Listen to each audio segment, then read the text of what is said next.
Let's talk about a game that was miserable. Let me say it again, miserable to look at. I'm going to start with the positives. That's the way Stretch is. Likes to look at the glass being half full instead of half empty. I'm going to go right to the defensive line and a group that I see getting better every week. You see Taco Charlton. Taco had a sack on a three-man pressure. Bull rushed his guy back in there. He's flying around, chased the wide receiver screen down. Mayowa's getting comfortable moving up and down the line. Obviously, Lawrence is a big-time player and a big-time pass rusher. I'm starting with the positives, and I got to give this defensive front an A. Let's talk about the linebackers and a group that's welcoming its leader back, and Sean Lee. You see Wilson. You see those guys, Smith. I see Hitchens flying around with a reckless abandon. I like the way they're playing the game. Defensively, talking positive right now against this Seahawks group, I got to give the linebackers a B.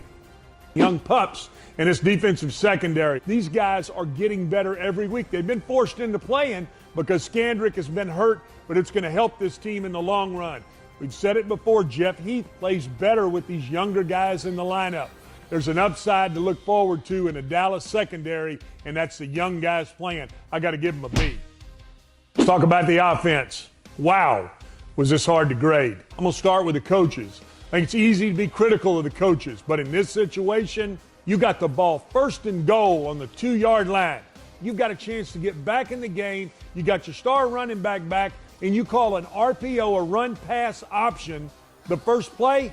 Jason Garrett, you got to cut that off. You're an offensive guy. Run the football in that situation. Offensively, I got to give the coordinator and the head coach here, as difficult as it is, an F. All right, let's keep going with this offensive line. It's a tough situation. Tyron tried to go. Bell had to fit in, and there's a real drop-off, and it affects all 5 of these guys when you see it across the front. Seattle was not going to let you run the football. They stacked the line of scrimmage, and when you're missing the key piece at left tackle, it really hurts the group. They did okay in the first half, tale of 2 halves, really okay in the first half, but didn't get it done in the second half, a lot like last week, and for that I got to give them a C. The tight ends, and they played physical again.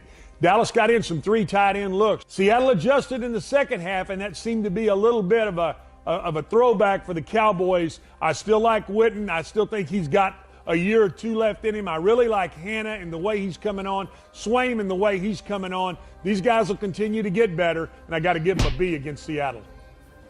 Zeke was a little rusty getting back after 6 weeks off. He's been down there in Cabo working on his washboard abs, down there getting in shape. It didn't help him from a pass protection standpoint. He wasn't able to pick up the same looks. Smith, I like that he's getting better. He continues to get more playing time, but because of Zeke's inability to really take a look and be able to pick up that pass protection situation, I got to give him a C. The quarterback in Dak did not have a good game. It's hard to see him have highs and lows because of how he played last year. He threw that interception. It was just because his feet weren't set. And before, we've talked about giving him great grades because the rush didn't bother him. He was able to sit in that pocket. Now it's starting to bother him a little bit. He took some shots. That gets his feet happy, and when you get happy feet, you're not able to really set them. It really hurt him in this football game. I got to give him an F. Let's get on with these receivers. I like that they put Noah Brown in the game. I saw some things out of him that are really positive. Beasley, still a good inside route runner. TW can do some things. Dez, buddy, you're killing this football team. Your actions off the field, what you're doing outside the white line, it's starting to roll into affecting your quarterback. Then you got the ball in your left arm. Even my 11-year-old knows you got to get the ball in your right arm, outside, away from the bad guys. The ball gets punched out. You're starting to be an issue for this football team. Because of that, I'm going to give you an F. 8-7 and out of the playoffs. It's got to be hard to deal with. I think it's going to be hard to deal with at the start. I think it'll be interesting to see how Jason approaches this week. Do the starters play? Then I think play for. You got Philadelphia who's got home field advantage wrapped up. Be interesting to see how even Vegas takes a look at this. See what the line is on the football game. But I'm going to tell you, having to go to a miserable town like Philadelphia, the only thing I can say is go up there and get yourself a Philly cheesesteak sandwich. Get the game out of the way. We'll come back and talk about it next week.